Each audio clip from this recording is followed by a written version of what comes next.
9월 2일 수요일입니다. 창세기 37장 18절로 36절 말씀.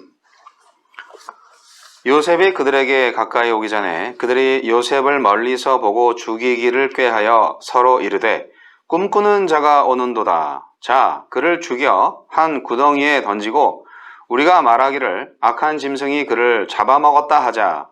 그의 꿈이 어떻게 되는지를 우리가 볼 것이니라 하는지라. 르우벤이 듣고 요셉을 그들의 손에서 구원하려 하여 이르되 우리가 그의 생명은 해치지 말자. 르우벤이 또 그들에게 이르되 피를 흘리지 말라. 그를 광야 그 구덩이에 던지고 손을 그에게 대지 말라 하니 이는 그가 요셉을 그들의 손에서 구출하여 그의 아버지에게로 돌려보내려 함이었더라. 요셉이 형들에게 이르매 그의 형들이 요셉의 옷 곧 그가 입은 채색 옷을 벗기고 그를 잡아 구덩이에 던지니 그 구덩이는 빈 것이라. 그 속에 물이 없었더라. 그들이 앉아 음식을 먹다가 눈을 들어본즉 한 무리의 이스마엘 사람들이 길르앗에서 오는데 그 낙타들의 향품과 유황과 몰약을 싣고 애굽으로 내려가는지라. 유다가 자기 형제에게 이르되 우리가 우리 동생을 죽이고 그의 피를 덮어둔들 무엇이 유익할까? 자, 그를 이스마엘 사람들에게 팔고 그에게 우리 손을 대지 말자. 그는 우리의 동생이요 우리의 혈육이니라 하매 그의 형제들이 청종하였더라. 그때 미디안 사람 상인들이 지나가고 있는지라. 형들이 요셉을 구덩이에서 끌어올리고 은 20에 그를 이스마엘 사람들에게 팔매 그 상인들이 요셉을 데리고 애굽으로 갔더라. 르우벤이 돌아와 구덩이에 이르러 본즉 거기 요셉이 없는지라. 옷을 찢고 아우들에게로 되돌아와서 이르되 아이가 없도다. 나는 어디로 갈까?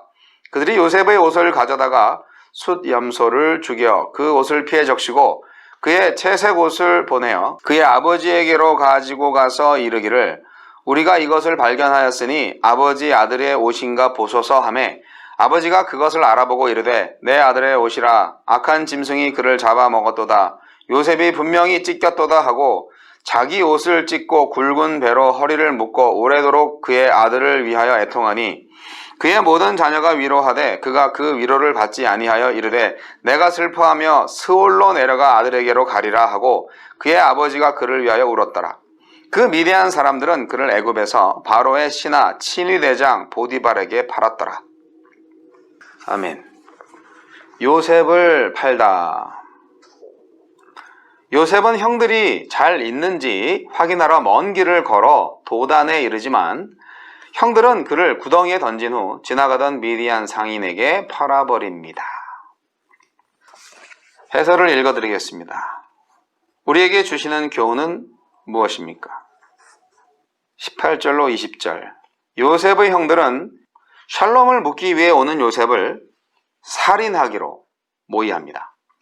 그들은 요셉을 구덩이에 던져 넣음으로 그 꿈까지 죽이고 싶어 합니다. 형들이 요셉의 꿈을 이토록 싫어한 이유는 그 꿈이 기존 질서를 뒤흔드는 것이기 때문입니다. 동생을 향한 미움과 시기, 기존 질서에 대한 위협 때문에 그들은 해서는 안 될 일을 꾀한 것입니다. 그러나 샬롬은 결코 악행으로 얻을 수 없고 사랑 역시 폭력으로 쟁취할 수 없습니다. 21절, 24절, 29절, 30절.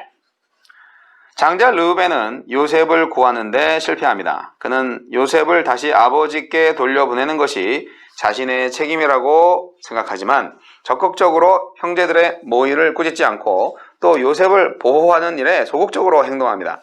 특히 가장 중요한 순간에 자리를 비움으로 장자의 권위도 책임감도 보여주지 못합니다.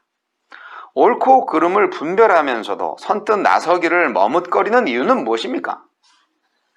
25절로 28절. 형들이 요셉을 미디안 상인들에게 팔아넘깁니다. 이러면 최소한의 양심을 지키면서 요셉을 제거할 수 있을 것이라 여긴 것입니다. 그러나 그들의 말처럼 돈을 받고 매매한 사람은 그들의 동생이요 혈육이고 이후 아버지를 속이는 일 역시 결코 가볍지 않습니다. 혹시 이러저러한 악을 행하면서도 최악의 상황은 아니라고 스스로 속이고 있는 일은 없습니까? 하나님의 자녀가 추구할 삶은 차악이 아니라 최선의 삶입니다. 31절로 36절. 형제 요셉을 팔아넘긴 악행이 아버지 야곱을 속이는 죄로 이어집니다. 야곱도 염소 새끼 2마리로 아버지를 속인 적이 있었는데 이제 그의 아들들도 숫염소의 피로 아버지를 속입니다. 동생을 팔아넘긴 죄도 크지만 아버지로 하여금 사랑하는 아들을 잃는 고통을 준 것도 결코 작지 않습니다. 이로부터 약 20년 동안 요셉은 야곱에게 죽은 아들이 되고 맙니다. 야곱에게는 애통의 세월이고 형들에게는 죄책감이 시달리는 고통의 세월입니다. 요셉만 제거하면 알터니가 빠진 것처럼 시원할 줄 알았지만 견딜 수 없는 고통만 남은 것입니다. 죄가 또 다른 죄로 이어지지 않도록 정직하고 용기 있는 태도로 죄의 악순환을 끊어야겠습니다. 공동체의 기도. 미움이 증오로, 증오가 악행으로 이어지지 않도록 늘 마음을 다스리게 하소서. 아멘. 네, 오늘 말씀은 애굽으로 팔려간 요셉의 이야기입니다.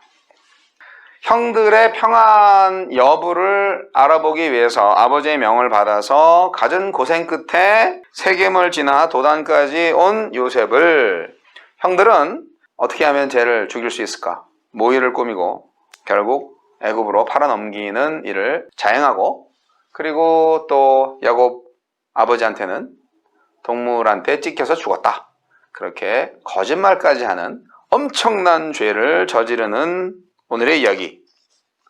르우벤이 좀 나은가요? 그나마 자기 동생들의 작당 모의를 막지는 못하고 피는 흘리지 말자 뭐 이러면서, 형이 아닌 것 같아요. 이렇게 우유부단한 게 형인가? 르우벤과 유다가 그래도 좀 선방했다라는 생각은 듭니다. 하지만 다른 아들들은 참 아주 악하죠. 야곱의 10아들은 공통적으로 요셉을 동생으로 생각하기보다는 아버지의 사랑을 독차지한 원수로 생각했던 것 같아요.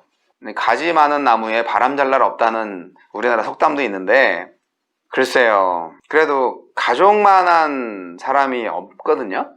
뭐 이민생활 살아보시면 알겠지만 그래도 믿을 수 있는 건 가족밖에 없는데, 유목민족들은 원래 집에서 멀리 떨어져서 동물들을 키웁니다. 풀을 찾아서 돌아다녀야 되니까. 그렇기 때문에 그들이 잘 있는가 좀 보고 와라. 이거는 아버지 야곱의 아들들을 또 사랑해서 잘 있나 한번 보고 와라, 그렇게 말씀을 하신 건데, 그 기회를 오히려 역이용해서 샬롬한지 알아보러 온 요셉을 안샬롬하게 만들어버립니다. 인간은 참 죄인이다. 이미 가인으로부터 우리는 형제간의 미움과 질투를 경험한 바 있죠. 창세기 처음 부분에서. 시기심, 질투심, 이런 거 왜 인간 마음에 있는지 모르겠어요. 형제를 미워하는 자마다 살인하는 자다 라고 요한일서 3장 15절 말씀 생각나시나요?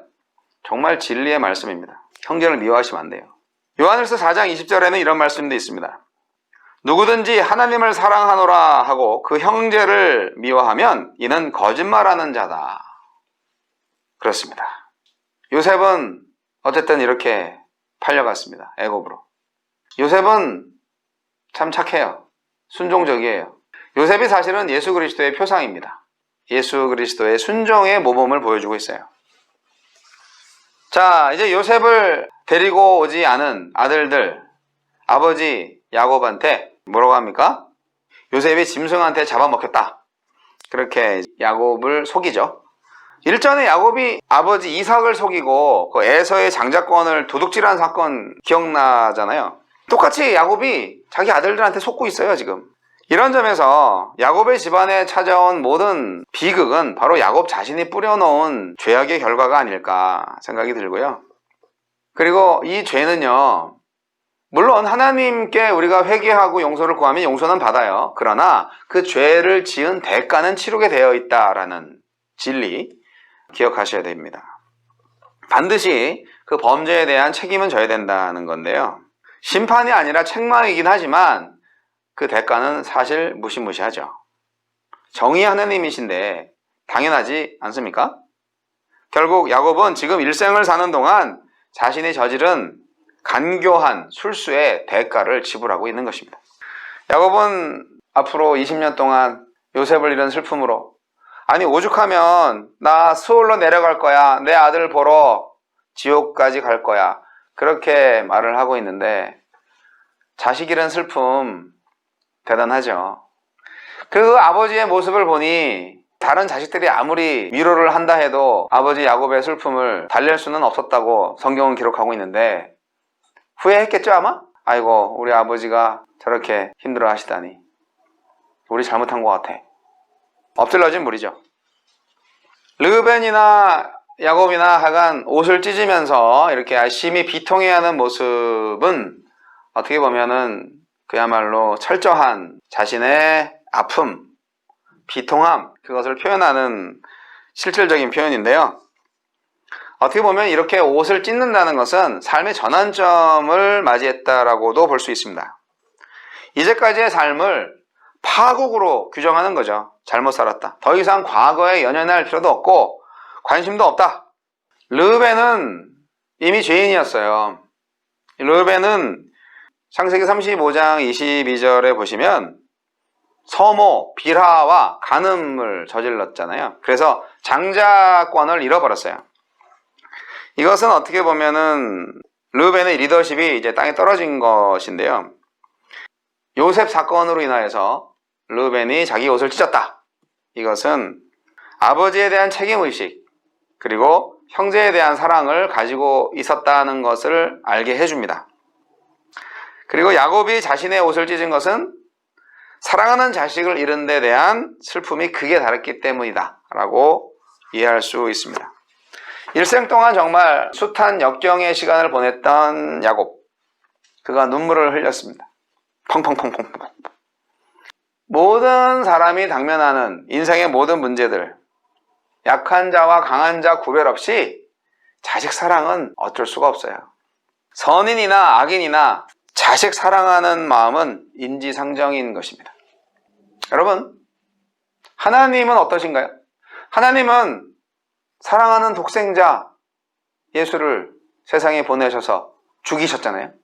그 하나님의 마음은 얼마나 아프셨겠어요? 하나님의 옷을 입으셨다면 하나님도 옷을 찢으셨겠죠. 오늘 말씀을 통해서 여러 가지 교훈들이 있는데요. 저는 심은 대로 거둔다 라는 생각을 하고요. 그렇잖아요. 야곱은 같은 방법으로 당하고 같은 고통을 당하잖아요. 그런데 하나님의 구원 계획은 이제 그 이상이죠. 인간의 이 생각을 완전히 뛰어넘어 버리죠. 그래서 요셉의 꿈을 되게 안 좋게 생각을 하고 요셉만을 생각했던 요셉의 형들, 저는 그 형들이 너무 영적으로 깨어있지 못해서 하나님의 계획을 보지 못했다는 것에 대해서 어제도 말씀드렸는데, 요셉의 꿈은 요셉의 꿈이 아니라 하나님의 꿈이었어요. 요셉이 뭐 그러고 싶어서 그렇게 하겠어요? 요셉은 단지 꿈의 전달자일 뿐이에요. 하나님의 계획인데. 하지만 뭔가 하나님의 뜻이 있겠지라고 생각할 수 있다면 요셉을 이렇게까지는 안 하겠죠. 살인하려고 했어요. 죽이려고 했어요. 그 마음의 의도가 얼마나 불손합니까? 그리고 그것을 숨기기 위해서 거짓말합니다. 이 패턴이 똑같지 않아요?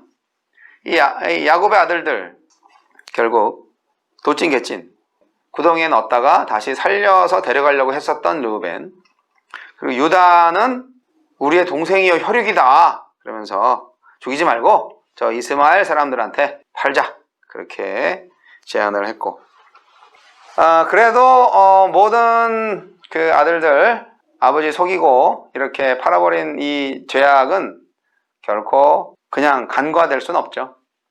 다 대가를 받게 돼 있어요.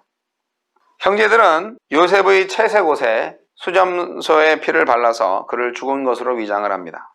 아버지를 속인 야곱이 이제 아들들에게 속아서 요셉이 죽은 줄만 알게 되고요. 큰 고통을 겪습니다. 요셉을 통해 이루려 했던 야곱의 채색 옷의 꿈도 깨졌습니다. 편애와 인간적인 기대가 가져온 또 한 번의 아픔. 하지만 이런 거죠. 야곱이 자기 지혜로 만든 계획이 무너질 때 하나님의 꿈이 이루어진다는 것입니다. 비록 형제들이 그 꿈을 죽이려고 했지만 이것이 도리어 하나님의 꿈을 성취하는 출발이 되었습니다. 하나님은 나중된 자 요셉을 먼저 된 자로 삼아서 아브라함에게 주신 약속을 이루어가고 계셨습니다. 하느님의 구원의 역사와 섭리를 눈여겨볼 수 있는 성도 여러분 되시기를 바랍니다. 그리고 시기 질투 하지 마시고 거짓말 하지 마시고 거짓말할 짓을 하지 마세요. 형제 사랑은 하느님 사랑을 위한 기본적인 사랑의 첫 발짝입니다. 오늘도 하느님을 예배하고 서로 사랑하는 하루 되시기 바랍니다. 감사합니다.